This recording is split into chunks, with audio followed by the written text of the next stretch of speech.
Hello, my dear students. Welcome back in part 3 of Discovering Tut. The saga continues. देखिए ribs missing थी तो ये पता चला था। अब डायग्नोस्टिक इमेजिनिंग ये पैराग्राफ हम पढ़ रहे हैं, ध्यान से समझिएगा। इसका ट्रांसलेशन मैं आपको बताने वाला हूँ। आज जो इंटरनल जो कंप्यूटेड टोमोग्राफी जो हुई थी ना, टोमोग्राफी का मीन्स होता है जो अल्ट्रासाउंड होता है, जो अंदर से बॉडी का जो पूरा चित्र लेना होता है, उससे टोमोग्राफी कहते हैं।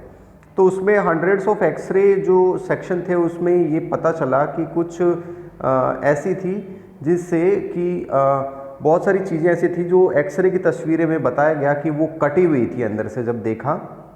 और ब्रेड के जो टुकड़े होते हैं, डायमेंशनल जो टुकड़े होते हैं, उनकी तरह वो शरीर बनाया हुआ था। मीन्स जहाँ से जो पार्ट काटा गया था वहाँ से अंदर से एक 3 डायमेंशनल शरीर वो बना लिया गया था।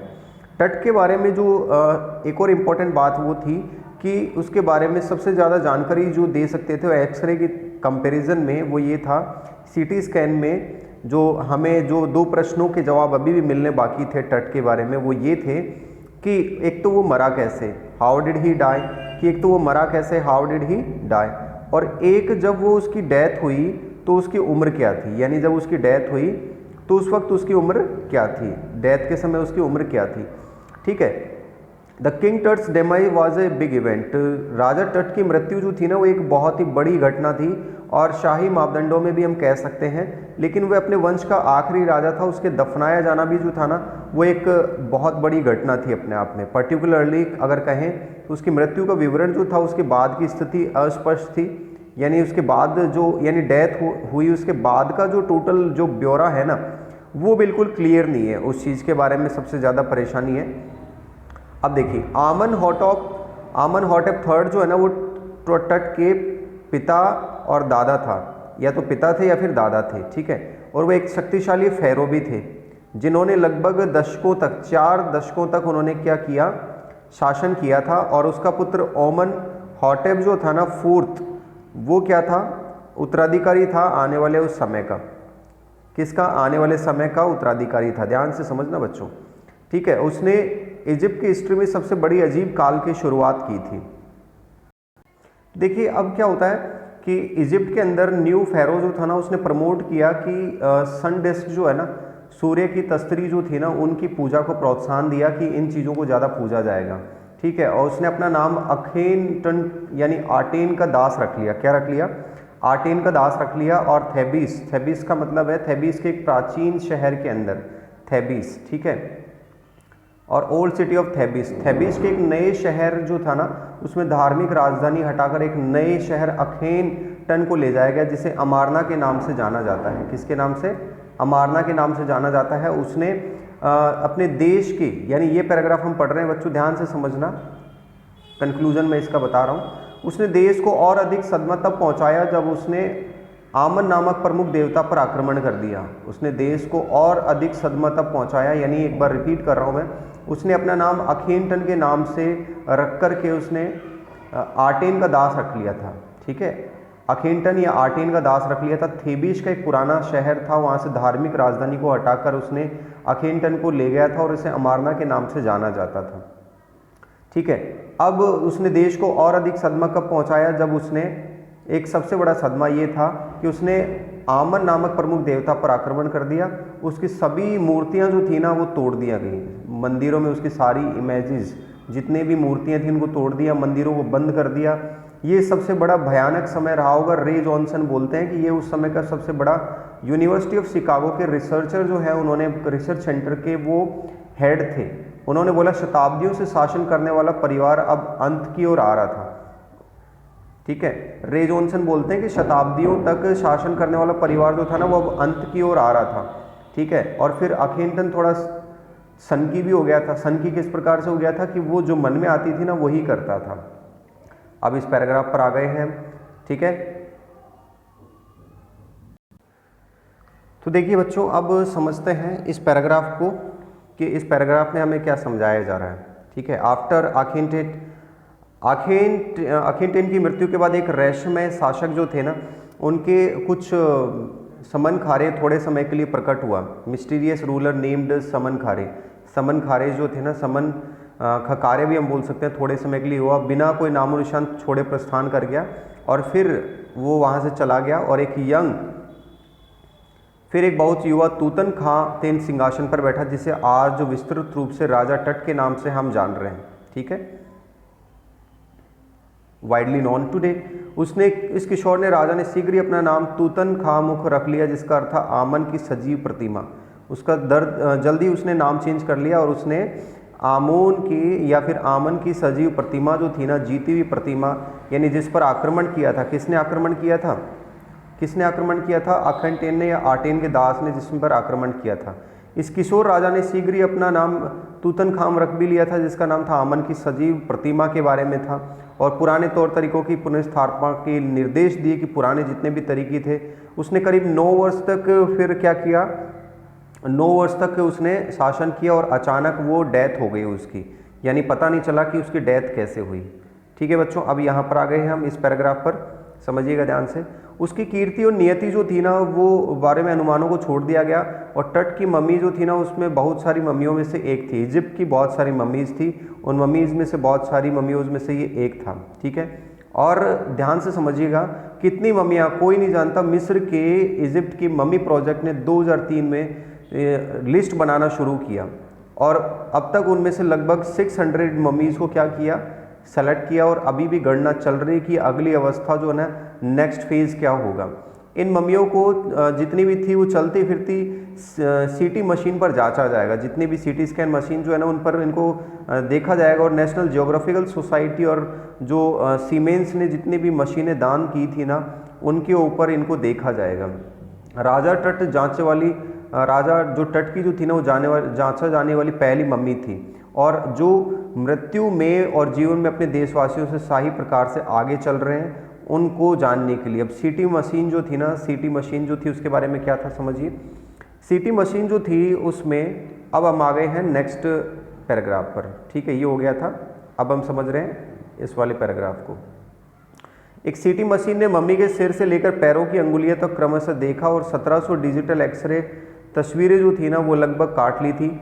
और तट का सिर जो था ना, तट हेड, तट का सिर जो था, उसको मशीन ने 0.62 mm के टुकड़ों में देखा, ताकि इसकी बिल्कुल जो कॉम्प्लिकेटेड जितनी भी रचनाएं थी ना, उनको अंकित किया, और भयानक जितनी भी बारीकियां थी ना, भयानक बारीकियां, उनको देखा, उन भयानक बारीकियों को देखा, और अजीब, EERIE, अजीब यानी डरावनी डिटेल जो थी ना, वो पता चली, और उसके शरीर की पूरी जितनी डिटेल थी वो अंदर स्पेशलिस्ट ने बताया कि एक स्पेशलिस्ट ने उन्हें बताया कि क्या बताया कि उन गुप्त रहस्यों की जांच पड़ताल चालू की। रेडियोलॉजी जो थी ना, जिसके अंदर एक्सरे के अंदर डिटेल पूरी होती है, उनकी पड़ताल की कि जिनकी रक्षा पंखों वाली परियों ने जो स्वर्ण जड़ित मंदिर से जुड़ी थी, इतने समय तक की थी कि जो अंदर से पूरी उसकी रक्षा करने वाली एक जो चीज़ थी वो ये थी कि जिनकी रक्षा पंखों वाली परियों ने, यानी स्वर्ण जड़ित मंदिर से जुड़ी हुई थी, इतने समय तक उसकी की थी। अब देखिए, that night of the scan worked carried Tut from the tomb in the his box. उस रात जब तट की स्कैनिंग जो हुई ना, स्कैनिंग के बाद में ताबूत से ले जाने वाले सामान के एक ढलान पर बहुत सारी सीढ़ियों की एक श्रृंखला पर चढ़कर बाहर उसको ले जाया गया, और रेत पर आ गए थे। अब फिर एक हाइड्रोलिक लिफ्ट के द्वारा उसे गाड़ी में प्रवेश किया, और जिस पर एक मशीन लगी हुई थी। क्या लगी हुई थी? मशीन। 20 मिनट बाद 2 लोग बाहर निकले। कितने लोग? 2 मैन बाहर निकले, और निकट के एक ऑफिस की ओर दौड़ा, और सफ़ेद प्लास्टिक से बने पंखों की एक जोड़ी लेकर आए। क्या लेकर आए? प्लास्टिक के पंखों की जोड़ी लेकर के आए। लगभग $1,10,00,000 की कीमत रखने वाली मशीन ने काम करना बंद कर दिया। कारण था कूलर के पंखों में रेत का चले जाना, यानी फेयरों का श्राप। एक गार्ड ने मजाक में घबराहट के साथ कहा कि फेयरों का श्राप है भाई, इस वजह से ये जो कूलर है ना, ये बंद हो गया है। अब संयोग से हुआ काम चलो, पंखों ने काफ़ी ठीक तरह से काम तो किया। अब समझ में आ रही बच्चों? हम अब आ गए हैं इस पैराग्राफ के ऊपर। इस संयोग से उन पंखों ने ठीक तरह से काम तो शुरू किया, लेकिन ताकि प्रक्रिया जो है ना वो पूरी हो सके, ये जांच करने के बाद में कि कोई काम जो है ना वो पूरा, या कोई डेटा जो है ना वो छूट तो नहीं गया है। और जितने भी टेक्नीशियन थे वो पूरे मजदूरों को काम सौंप दिया, और उसको वापस उसकी कब्र पर ले गए। लगभग ताबूत से बाहर निकाले जाने के 3 घंटे से भी कम समय में फेरो वापस शांति से और आराम करने लगे फ्रॉम हिज कॉफिन। एंड उसी स्थान पर, ठीक है, उसी स्थान पर जहाँ पर फ्यूनरल प्लेस था, वहाँ पर जितने भी प्रिस्ट थे वो आए हुए थे, उन्होंने उसे इतने लंबे समय तक पूर्व रखा हुआ था। लेकिन अब देखिए आगे इस पैराग्राफ में बहुत इंटरेस्टिंग टर्न आने वाला है। हाँ, back in the trailer in the technician, उधर गाड़ी में एक टेक्नीशियन था, उसने pull up the astonishing image, computer पर तट की आश्चर्यजनक तस्वीर देखी। ध्यान से समझना, एक मटमैले सिर जो था ना कंप्यूटर स्क्रीन पर, एक फ्रॉम स्कैटरिंग ऑफ पिक्सल्स, उसने कुछ अजीब सी देखी कि टेक्नीशियन ने इसे हर दिशा में घुमाया और झुकाया। गर्दन की रीढ़ की हड्डियां उतनी ही स्पष्ट प्रकार से देखी जितनी कि शरीर, बॉडी के अंदर जितनी नेक, वर्टेब्रे, गर्दन की और सारी चीज़ें जो थी ना वो क्लियर दिखाई दी।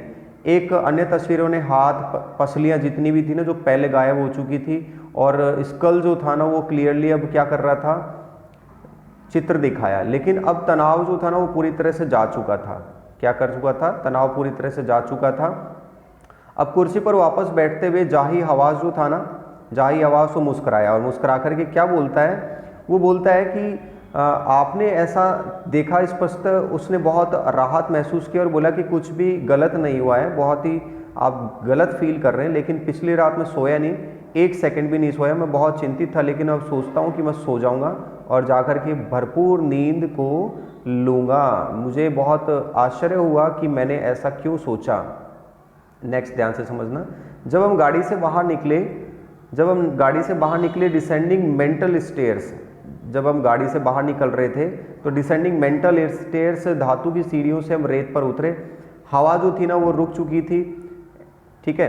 द विंटर एयर ले कोल्ड एंड स्टिल, और यहाँ पर अभी तक की शांत पड़ गई थी। मृत्यु के समान मृत लोगों की इस घाटी में इजिप्ट के अंदर तट की जो समाधि थी, ठीक है, तट की जो समाधि थी, तट का जो टॉम था, और द्वार के ठीक ऊपर ओरियन खड़ा था, एक नक्षत्र जिसे प्राचीन पुरानी जो इजिप्ट की और सिरिस की आत्मा के रूप में जानते थे, जो बाद के जीवन का देवता था। आर्यन इस किशोर राजा की निगरानी करता था, दिखाई दे रहा था। ध्यान से समझना बच्चों, इस पैराग्राफ की समरी को दोबारा बता रहा हूँ। जब हम गाड़ी से बाहर निकले तो हम सीढ़ियों से रेत पर उतरे, हवा रुक चुकी थी, सर्दी की हवा बहुत ठंडी हो गई थी और हम शांत पड़ गई थी। मृत्यु के समान मृत लोगों की इस घाटी में तट की समाधि जो थी ना उसके ठीक ऊपर एक ओरियन खड़ा था, एक नक्षत्र जिसे प्राचीन इजिप्टवासी जो थे ना वो ऑसिरिस की आत्मा के रूप में जानते थे।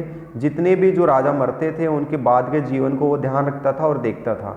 ओरियन इस किशोर राजा यानी तट की क्या करता था, निगरानी करता था, और वो क्लियरली वो जो थी watching over the boy king, ये जो तट था उसकी समाधि के ऊपर से हमें क्लियरली दिखाई दे रहा था। यानी इस तट की पूरी रक्षा जो था वो कौन कर रहा था? इस किशोर राजा की ऑसिरिस की आत्मा के रूप में जो जानते थे, और उसको ठीक तरह से हम क्या कह सकते हैं? ओरियन। आई बात समझो बच्चों? तो बहुत जांच पड़ताल करने के बाद में तट के बारे में और बहुत इन्फॉर्मेशन लेने के बाद में जब उन्हें क्लियरली पता नहीं लगा, तो बाद में उन्हें पता लगा कि किस तरह से उन्हें इन्फॉर्मेशन लास्ट में एक ओरियन के नाम से आत्मा के रूप में जानते थे, वो तट जो था उसकी निगरानी करता था और मृत्यु के बाद में उनकी निगरानी करता था। ओके माय डियर स्टूडेंट्स, ये थी नेशनल ज्योग्राफी से ली हुई, ठीक है, और प्योर डेटा जो है हमें इसमें मिला है डिस्कवरिंग तट के बारे में। Okay my dear students, take care, जय हिंद, वंदे मातरम।